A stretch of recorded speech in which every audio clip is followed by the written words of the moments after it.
Magandang araw ulit mga ka-ME. Ito muli ang inyong madiskarteng engineer at katulad ng pangako ko ay ito na ang ating second video.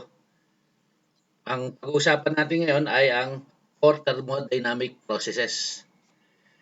Simulan natin. Ang agenda natin sa lecture na to is number 1 is for us to understand yung four basic process ng thermodynamics. Pangalawa is para matuto tayo, for us to understand how to compute for work, change in internal energy, and heat. Actually, yung thermodynamics is the study of the relationship of these three, no? Yung work, change in internal energy, and heat. Pangatlo is for us to easily analyze yung mga thermodynamic problems with regards to thermodynamic processes.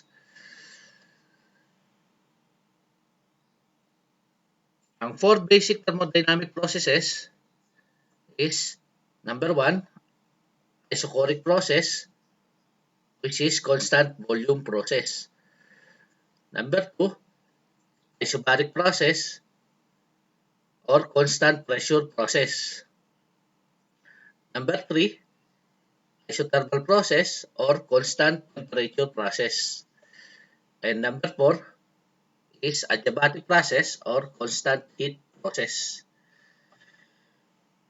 Ang ating ideal gas law states, yung equation no, ng ideal gas law, PV is equal to nRT, where N is the molar mass and R is the gas constant. And PVT stands for pressure, volume, and temperature.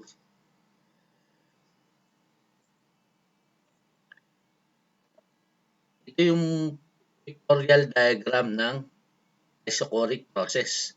As we can see, we have our initial temperature and our final temperature.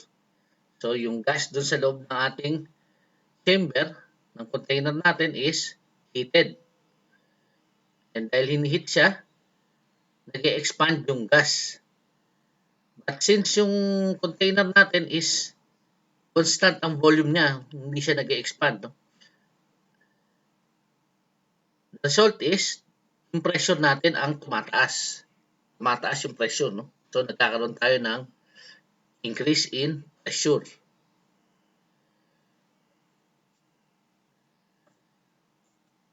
Next is yung isobaric process. Isobaric process, again, we have two temperatures, yung initial temperature and final temperature. We have here a cylinder wherein the gas cylinder is heated. As a result, yung gas natin nag-expand. Nag-expand, kaya yung pressure natin remains constant. Kasi nag-move yung ating cylinder. No? Nag-expand yung gas but yung pressure is constant.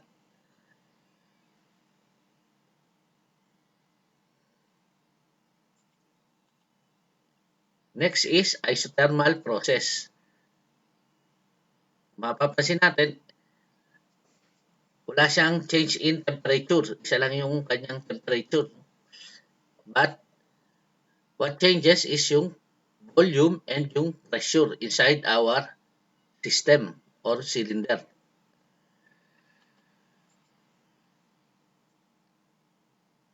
Next is the adiabatic process.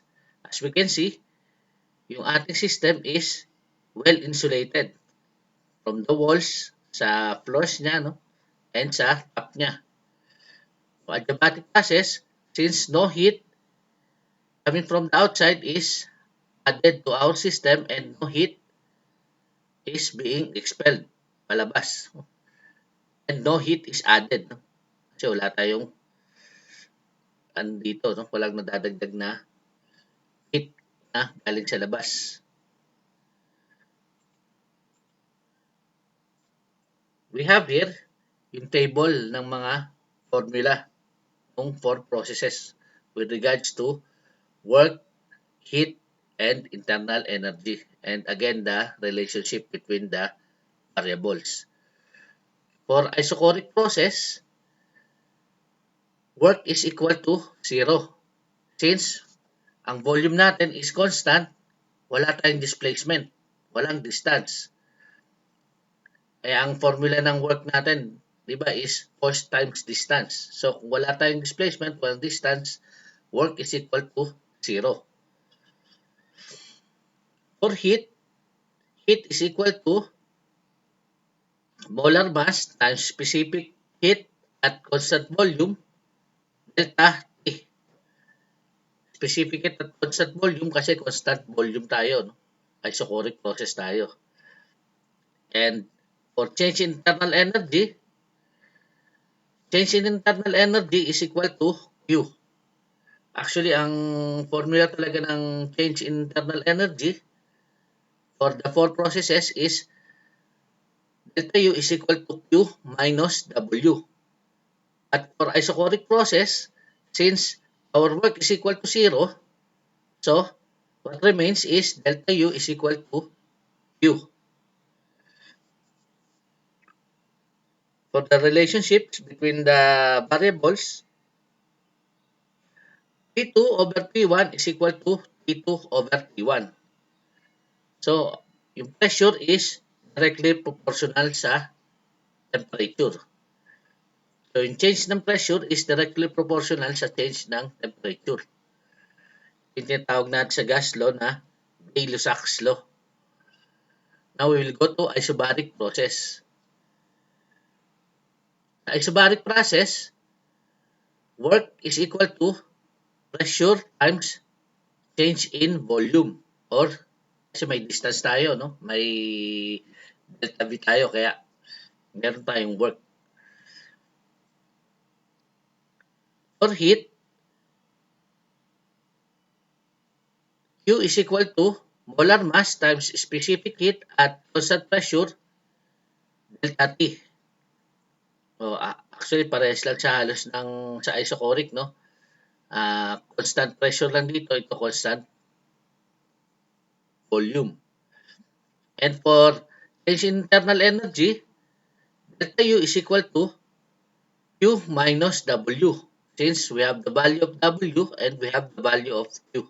So, pwede natin siyang i-minus. So, with regards to the relationship of the variables, volume is also directly proportional to temperature.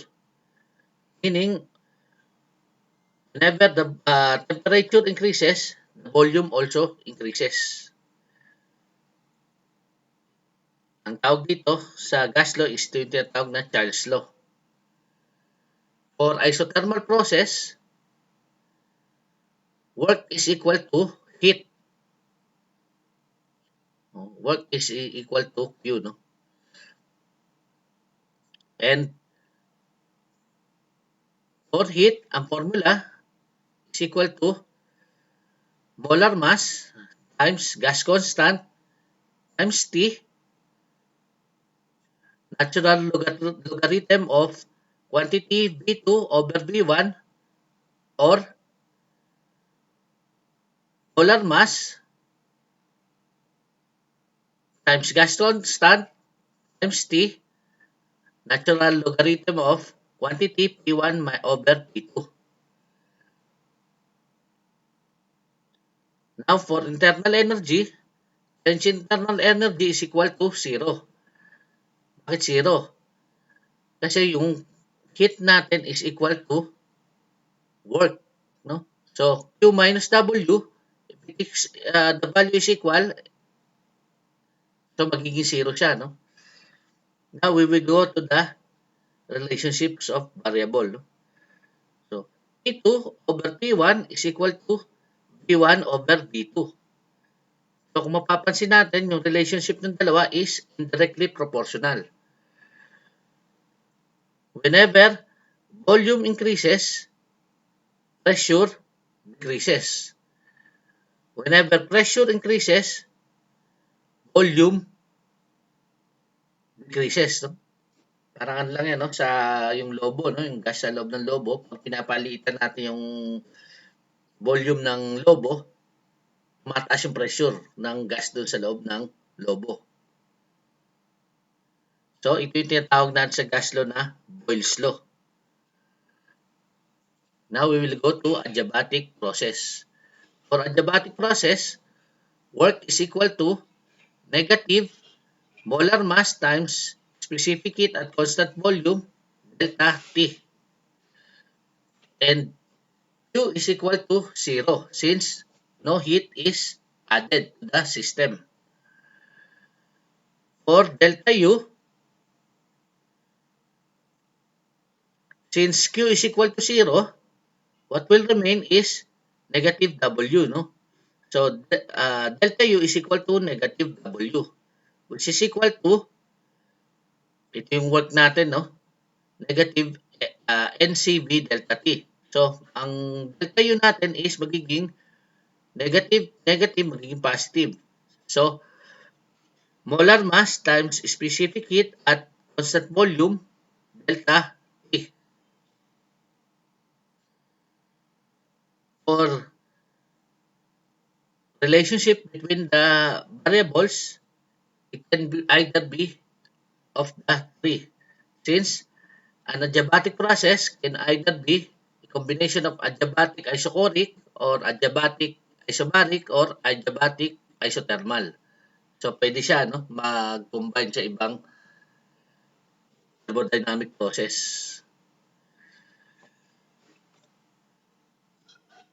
For the value of specific heat at constant volume for monoatomic ideal gas, specific heat at constant volume is 3 over 2 times R or the gas constant. And for specific heat at constant pressure, it is 5 over 2 times the gas constant. No? And gas constant is equal to 8.314 joules per mole degree Kelvin. Ano ba itong mga monoatomic gases na to? Monoatomic gas is yung mga gas na ang atomic number niya is 1.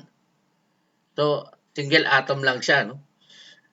Ito yung mga helium, argon, yan yung mga example ng monoatomic gas. Yung oxygen kasi is diatomic. Kasi di ba ang ano ng oxygen is O2. So, dalawa yung kanyang atomic mass, no? Atomic number niya. Ngayon, kung mapapansin natin dito sa ano natin, sa mga formulas natin, ang tatandaan lang natin is every time na delta T ang ating variable, we need to multiply it with specific heat. Either constant volume or constant pressure. Kasi yung ano niya, ang unit ng heat natin at saka work, di ba, is joules, no? So, kailangan may makita tayong joules na unit sa ating equation, no? Para pag nag-cancel out tayo, mapapalabas natin yung joules. And ito lang naman ang kakaiba dito na equation, no? Kung sa Q ng isothermal process. So, yun lang. Basically, yun lang ang dapat natin tandaan. And next video natin, magbibigay tayo ng mga problems na kung saan isosolve natin using these formulas as I review natin. Ito lang muli, guys, at see you next video. God bless everyone.